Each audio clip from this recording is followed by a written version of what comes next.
Hey y'all, welcome into the Week 14 Fall Football Preview. My name is Jeff Nowak, WW Radio digital sports producer, getting you ready for all the action coming to WWL AM 870 FM 1053 this week, sponsored by the Louisiana Office of Tourism. Get together in Louisiana and visit louisianahomecoming.com for more information.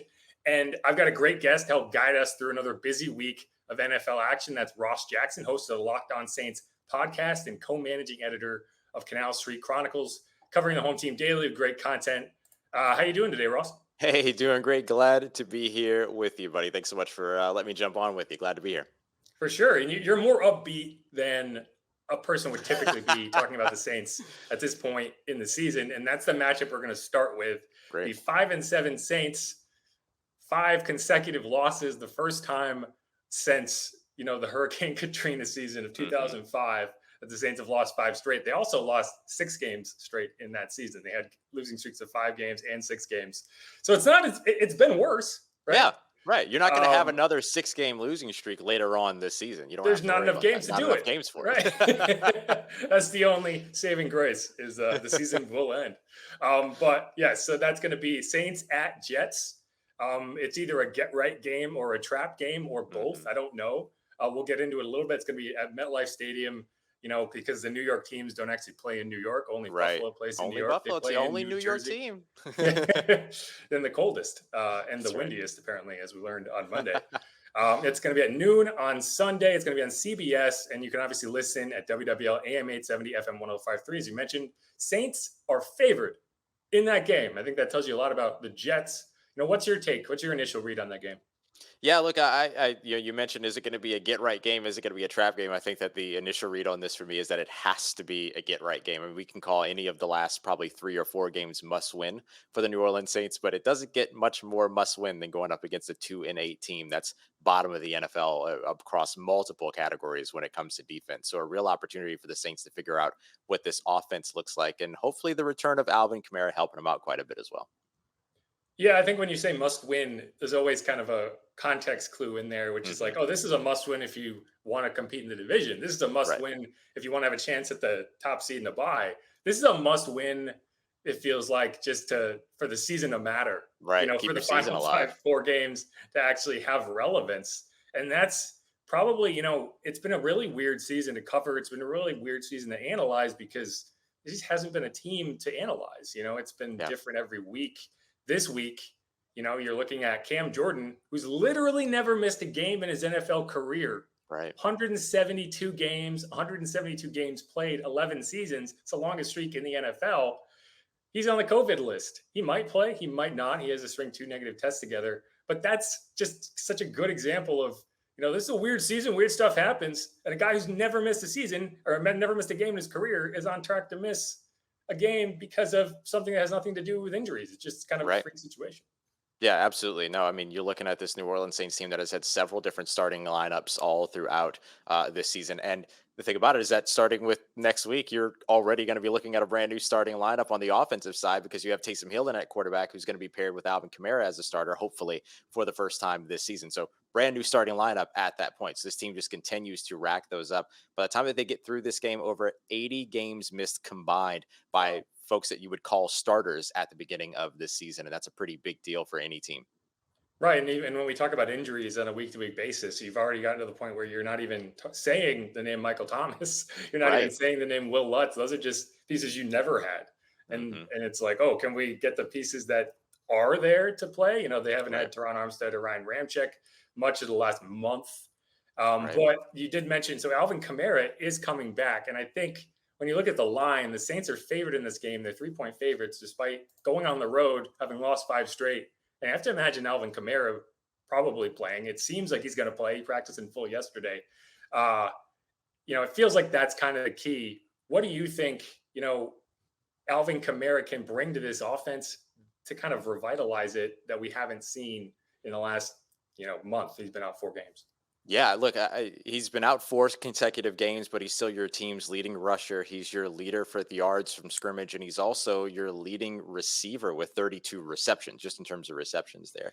And that includes a game in which he wasn't targeted that he did play in. So I think that what Alvin Kamara brings you is dynamicism back to this offense. And especially if you're going to have Taysom Hill under center, he's dealing with that mallet finger injury. So you might see more of a run focused approach by this team. And you finally get to take advantage of that. Alvin Kamara already averaging the most carries he's had in his career, most yards per game that he's averaged so far in his career as well. So he gives you an opportunity to be able to pull together and string together and extend drives and potentially put points on the board. We saw against the Dallas Cowboys, the Saints offense kind of stall once they got into opposing territory. With a couple of exceptions, Alvin Kamara helps you with that because he's such a threat in the red zone along with Taysom Hill. Hopefully you'll see them extend some of those third downs, right? Pick up some first downs in those situations. So far over the last 3 games, 51% of the Saints drives that weren't kneel outs at the end of a game or at the end of a first half have resulted in either a 3 and out or a turnover.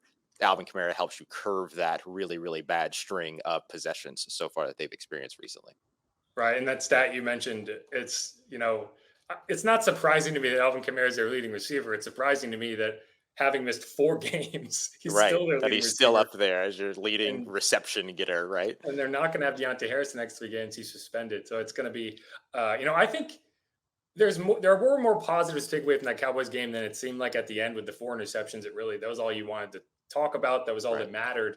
But I think the offense did move the ball, which is something we hadn't seen with Trevor Siemian in there. So even with the mallet finger, uh, I think that if the new identity is if this offense becomes 3 yards in a cloud of dust, kind of almost like what the Patriots did on Monday Night Football. Right. That might be the healthiest way for them to win a game. Doesn't it Yeah, seem right. like that? Yeah, I think you find a way to kind of blend with the New England Patriots or did on that Monday night game to where they really leaned in on that run game, took advantage with trap blocks and different concepts that take advantage of aggressive defensive lines. If you look at this New York Jets team, it's a very aggressive defensive line, and 2 of the 3 wins that they have this season came because of the performances of those down linemen. So if you can catch them being aggressive and then catch them off guard with some of those sort of motion blocks, some of that zone block scheme that you can run with Alvin Kamara, it gives you an opportunity to really lean in on the run game. And then if you need to pass the ball at any point, kind of taking away from what an upcoming opponent is doing with Tua Tagovailoa, the Miami Dolphins, where they're keeping everything within 9 yards and giving their receivers opportunities to be hit in stride and create after the catch, which might be what you need to do with Taysom Hill with the mallet finger situation, right? How much can you trust that he's going to be able to throw it to the intermediate and deep areas? You can mitigate that a bit with a strong run game and a strong sort of West Coast quick pass game as well. Yeah, I think the Saints are going to throw more than 3 times, You're right. but who knows? 75% completion percentage, or no, I'm sorry, 66 or 2 for Yep. 2 for 3. What's the math on that? Yep. 66%. 66. But yeah, I think one of the bright spots of this season, we have added gutter tub and mallet fingers to the Saints lexicon. So hey, at least we have that. That's right. Yeah. But okay, so we're going to move on to the lightning round of the Week 14 Fall Football Preview. Again, this is brought to you by Louisiana Office of Tourism. Get together in Louisiana. Check out LouisianaHomecoming.com for more information. And we're going to hit the other 3 games coming to WWL Radio this weekend. Well, I say this weekend. It starts tonight, right away. You got the Thursday night football matchup, Steelers at Vikings. I feel like we've had a lot of primetime Steelers games. We're going to get another one. They're not exactly a fun team to watch, but this is an interesting matchup.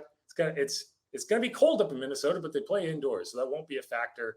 And Minnesota, I think, has a really kind of, despite being a bit of a ways back in the division, they're right there in the division because they have a head-to-head win over the Packers, which is kind of the same situation the Saints are in. Both teams are Right. 5-7. Both teams have a ways to go, but they have a head-to-head matchup, and if they steal the tiebreaker, that's 1 fewer game.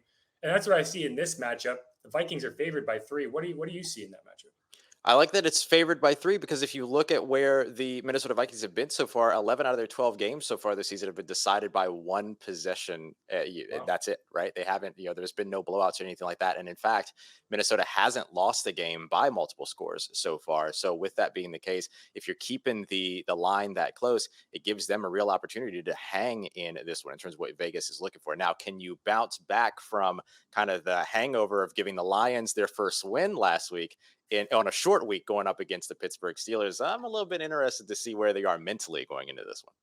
We don't want to talk about that. We don't want to talk about losing to the Lions. We want to talk about this week. But yeah, and they're going to be without Adam Thielen, another big loss for them. Unless Right. you have Justin Jefferson in fantasy, then it's a big win for you. Right. Because Justin Jefferson is going to eat former LSU star, St. Rose native. Was it St. Rose Destrehan? I can't remember. I think it's both. They're the same. Uh, South Louisiana, Justin Jefferson. I'd start him. I'd Oh take the yeah, over on his absolutely, props if I'm betting. absolutely. Yeah, they're really going after him. He's got 18.4 fantasy points per game so far. So just keep leaning in on this guy. That's over the last 2 seasons too, and he only seems to be getting better. Yeah, yeah. Second year player playing. He's a star. If he's not Hmm. all pro, something's wrong with that. But okay, moving on. We're moving to Sunday. We already talked about the Saints. That's at noon. So we're going to go to Sunday night football. You have the 4-8 Bears. The Giants' favorite team or favorite team when they lose, Right. heading to face the Packers, 9-3 in the division, first in the NFC North. The Packers are the class of the NFC, along with the Cardinals, who are kind of getting right at the right time. As always, it seems like Aaron Rodgers is trying to win the conference and get a bye. Same situation this year, as weird as it started with a 38-3 loss to the Saints. This feels like a game the Packers should roll in. Justin Fields is going to be the starter for the Bears. What are you seeing in that matchup?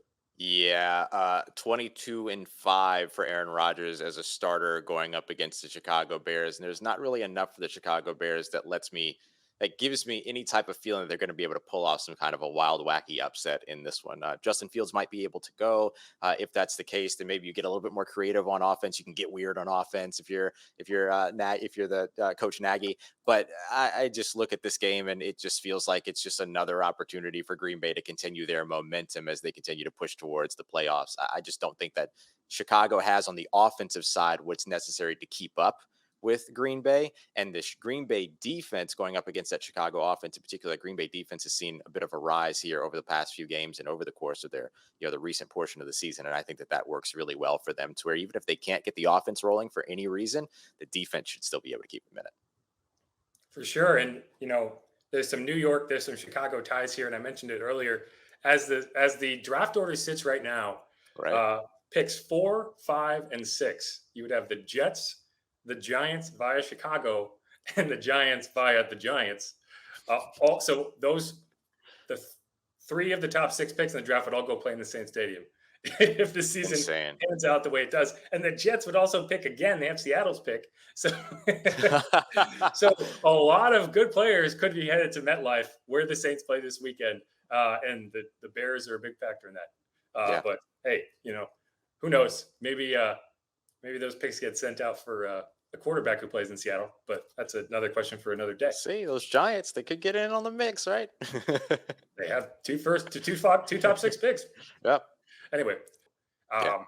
but that is the final game. Again, this is the Week 14 fall football preview brought to you by WWL Radio. My name is Jeff Nowak, WWL digital sports producer. I'd like to thank Ross Jackson, host of Locked On Saints podcast and co-managing editor of Canal Street Chronicles. You can check out some of his latest work at canalstreetchronicles.com. And thanks for joining me today, man. Oh man, absolute pleasure. Appreciate it. All right. Peace, y'all.